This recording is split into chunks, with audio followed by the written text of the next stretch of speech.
What if I told you that God didn't break your heart to hurt you, but instead he was saving you from the very thing you were begging him to bless? Somebody needs to hear this. You were praying for peace, but you were holding on to chaos. You were asking for purpose, meanwhile you're holding on to pain. You weren't asking for too much. You were just asking the wrong person to give you something that only God could deliver.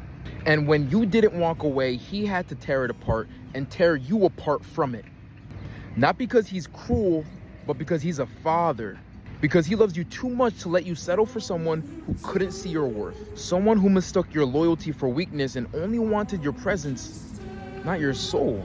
So yeah, he allowed it to break, but that heartbreak wasn't rejection. It was simply redirection.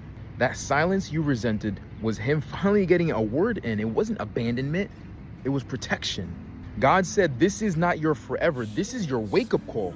He removed what you thought was necessary just to remind you what you actually needed, which was actually him, my king, my queen.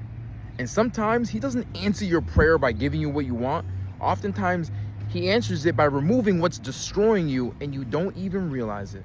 So let it go. Stop blaming yourself. You weren't too much. You weren't too emotional. You weren't too needy. You were just enough. You were so enough. You don't even realize how enough you were. You were too sacred for someone who didn't even know how to handle a heart like yours. When God saved your soul, he made sure you would never have to beg for the bare minimum ever again, because that was the lesson. That was the protection. That was the love all in disguise. If you're in a season of healing, join our healing community.